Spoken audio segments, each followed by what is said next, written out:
Hello दोस्तों, स्वागत है आपका अपने चैनल द लर्निंग स्ट्रीट्स में। इस वीडियो में हम करने जा रहे हैं क्लास 10 एनसीईआरटी बुक से साइंस बुक का चैप्टर 7 जो है कंट्रोल एंड कोऑर्डिनेशन। इस वीडियो में हम करेंगे प्लांट हार्मोन से। पिछली वीडियो में हमने इसके आगे के टॉपिक्स क्लियर कर लिए थे, अब हम करेंगे प्लांट हार्मोन। तो प्लांट हार्मोन का मतलब क्या होता है? तो जैसे कि हार्मोन का काम क्या होता है कि ग्रोथ करना है ना, किसी भी चीज़ को ग्रोथ करना है। अब प्लांट हार्मोन में तो यानी कि वो प्लांट को क्या करेगा, ग्रो करने का काम करेगा। तो वही हो गया प्लांट ग्रो, है ना, जो चीज़ रिस्पॉन्स हो ग्रोथ के लिए, है ना। तो देख लेते हैं, इस वीडियो में हम देखेंगे प्लांट हार्मोन। पर लिखते हैं प्लांट हार्मोन। तो प्लांट हार्मोन का मतलब डेफिनेशन देख लेते हैं इसकी। ये एक अब हार्मोन है तो ये केमिकल है ना। ये जो भी हार्मोनल हमारे बॉडी के अंदर चेंजेस होते हैं वो सारे केमिकल चेंजेस होते हैं, उनको हम केमिकल चेंजेस बोलते हैं। तो यानी कि केमिकल कंपाउंड है ना। तो लिख लेते हैं यहाँ पर plant hormone. Plant hormone is नहीं आएगा आर, क्योंकि बहुत सारे होते हैं ना। Plant hormone are chemical compound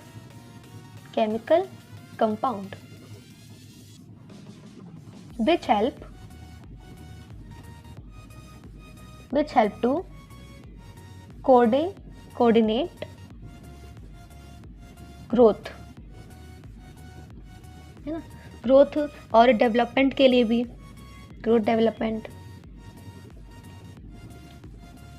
और, है ना, ये मतलब कि ये सारी चीज़ों के लिए रिस्पॉन्सिबल होते हैं जो ग्रोथ के लिए।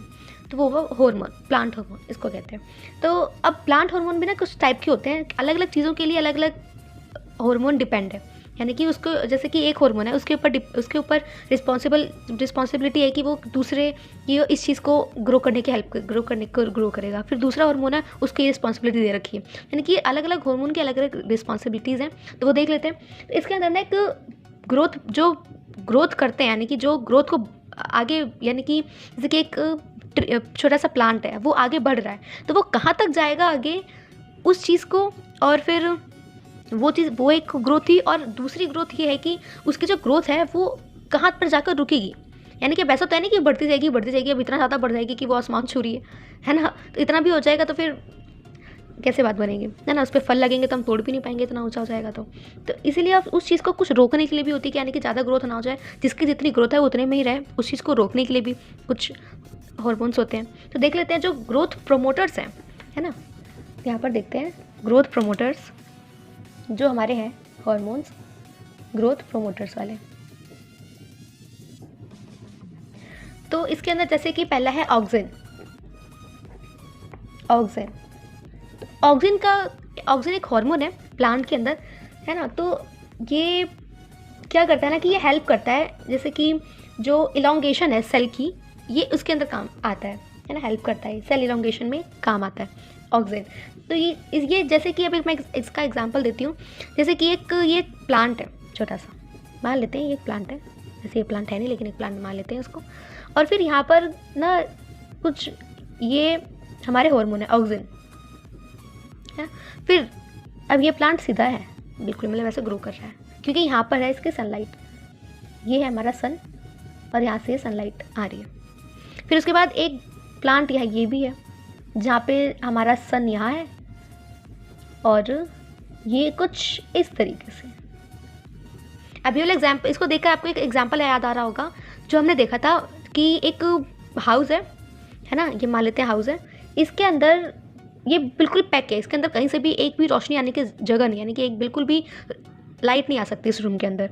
तो ऐसे में अब यहाँ पे क्या है ना कि एक खिड़की लगा रखी है हमने, वहाँ से क्या है, सनलाइट आ रही है ना, पूरा रूम है, और यहाँ पे खिड़की है, और यहाँ पर ही हमने एक पौधा लगा रखा है, ठीक। तो ये पौधा ना इस लाइट की तरफ बेंड होगा, यानी कि इस खिड़की की तरफ बेंड होकर के ग्रो करेगा। अब वो ग्रो कैसे करेगा, क्योंकि यहाँ पर सन है ना, यहाँ से लाइट आ रही है। अब सन को, प्लांट को क्या चाहिए होता है, लाइट चाहिए होती है ग्रो करने के लिए। तो ये क्या करेगा, इस तरफ को ही ग्रो करेगा, ये ताकि उसको जो लाइट है वो प्रॉपर्ली मिल सके, तो इस साइड को ग्रो करेगा। तो ये बिल्कुल वही है कि अब ये ऐसे ग्रो कैसे करता है, यहाँ पर इसके अंदर यहाँ पर ऑक्सीजन होगा इस साइड को। तो ये ऑक्सीजन पता है, ऑक्सीजन सनलाइट से थोड़ा शर्माता है कह सकते हैं, या फिर डरता है ये भी कह सकते हैं, क्योंकि ये हमेशा ऑपोजिट साइड होता है इसके, है ना। ऑक्सीजन जो हार्मोन है, देखो यहाँ पर सनलाइट है, इसको यहाँ पर भी होना चाहिए, लेकिन यहाँ पर नहीं, क्योंकि यहाँ पर सनलाइट आ रही है, इसलिए यहाँ पर। अब जैसे कि मान लेते हैं कि हम यहाँ पर एक प्लांट है, ऐसे करके। तो यहाँ पे क्या हो रहा है ना कि यहाँ पर ऑक्सीजन प्रेजेंट है। अब ऑक्सीजन क्या करता है, सेल एलोंगेशन में हेल्प करता है। तो यानी कि यहाँ पर ग्रोथ हो रही है, यहाँ पर ग्रोथ होगी तो ये ऐसे बढ़ेगा। तो जब ये ऐसे बढ़ेगा तो ये यानी कि ग्रोथ इसकी किधर हो रही है, इस साइड को ही हो रही है ना, इधर कोई ग्रोथ हो रही है। कॉमन सेंस वाली बात है ना। इस साइड पे ऑक्सीजन है तो यहाँ से ग्रोथ, इधर से ग्रोथ होगी। तो जब ये बढ़ेगा तो ये इधर जाएगा, है ना। ये बढ़ेगा तो ये बढ़ेगा तो ऐसे ऐसे को जाएगा नहीं। तो इसीलिए इसकी बेंडेशन, जो बेंड वाली इसकी पोजीशन है जहाँ पे झुक रहा है, वो सन की तरफ झुकेगा। तो ये बात तो क्लियर, यानी कि जो ऑक्सीजन है वो है इसका रिस्पॉन्सिबिलिटी है कि वो ग्रो करता है, ग्रो करेगा और सेल इलोंगेशन में हेल्प करता है। फिर सेकंड है हमारा गिबरेलिन।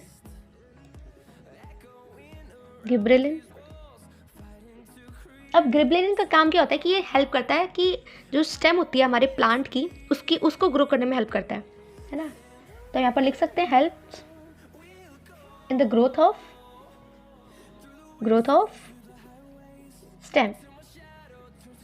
प्लांट की स्टेम को ग्रो करने में गिबरेलिन रिस्पॉन्सिबल है उसके लिए। फिर थर्ड है हमारे पास, इसको हम कहते हैं साइटोकिनिन।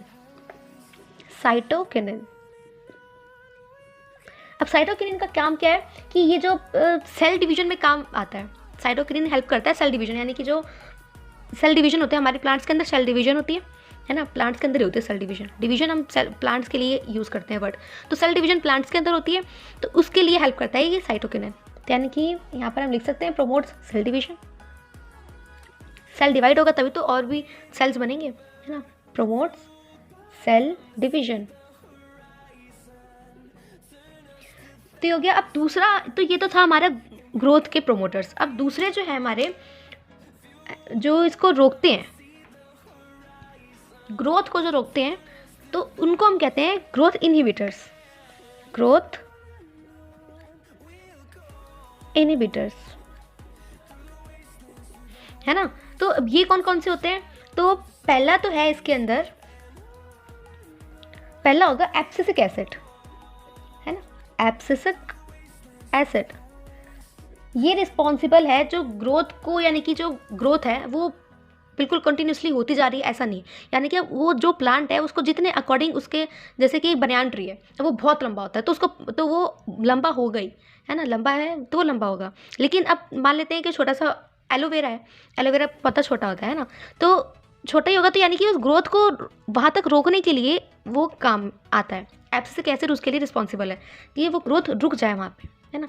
तो वो क्या करता है कि यानी कि क्या इनहिबिट्स ग्रोथ,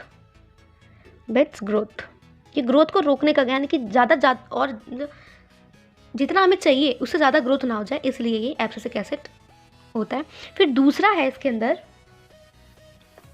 हम इसको कहते हैं इथिलाइन, इथाइलिन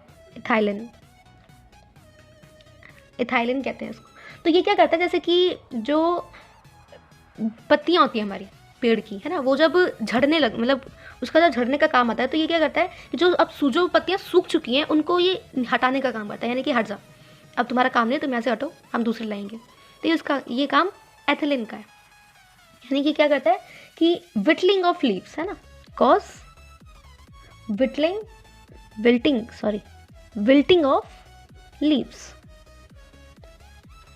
तो ये काम है एथिलीन का। तो एथिलीन जो है ना, और एथिलीन और भी चीज़ों में जैसे कि काम आता है, जैसे कि हमारा जो फूड पकता है, यानी कि जो पकता है, फूड पक रहा है, यानी कि एक पौधा है उसके ऊपर मान लेते हैं वो मैंगो ट्री है, उसके ऊपर क्या आम लटक रहा है। अब वो आम कितना बढ़ेगा, बढ़ जाएगा, थोड़ा पहले तो निकलेगा, फिर पकेगा, फिर बढ़ेगा फिर पकेगा, फिर उसके बाद अब बढ़ते बढ़ते वो कितना ही बढ़ेगा। तो यानी कि वहाँ पर रुकने के लिए एथिलीन जो है यूज़ आता है। और फिर उसका जब फूल खिलते हैं, है ना, पौधों पर जब फूल खिलते हैं, तो वो भी जैसे कि रोजा सिनेंसिस प्लांट छोटा होता है उसका, लेकिन उसके अंदर फ्लावर्स निकल आते हैं और फिर वो खिलते हैं। तो ये काम भी इसी का ही होता है, एथिलीन का। तो ये तो था हमारा, जैसे अब यहाँ पे लिख देते हैं, ओपनिंग ऑफ फ्लावर में भी काम आता है ये, है ना, फ्लावर का खिलना, ओपनिंग ऑफ फ्लावर। और फिर ripening of food, third part, ripening of food, या फिर फ्रूट कह सकते हैं, फूड तो नहीं, फ्रूट है, प्लांट है, फ्रूट्स करता है ना। तो ये तो हुआ हमारा ग्रोथ, प्लांट्स जो हार्मोनल कोऑर्डिनेशन है प्लांट्स के अंदर वो। तो आज के लिए इतना ही, नेक्स्ट वीडियो में हम देखेंगे ह्यूमन हार्मोन कोऑर्डिनेशन, है ना, नेक्स्ट वीडियो में। तो अगर आपको वीडियो में कोई डाउट है, कुछ क्लियर नहीं हुआ है, तो आप कमेंट बॉक्स में कमेंट करके पूछ सकते हैं। अगर आपको वीडियो अच्छी लगी तो वीडियो को लाइक करें, चैनल को सब्सक्राइब करें और अपने फ्रेंड्स के साथ शेयर भी करें, ताकि उनके जो डाउट है इन टॉपिक से रिलेटेड वो क्लियर हो जाए। मिलते हैं नेक्स्ट वीडियो में आगे के टॉपिक के साथ, तब तक के लिए बाय बाय।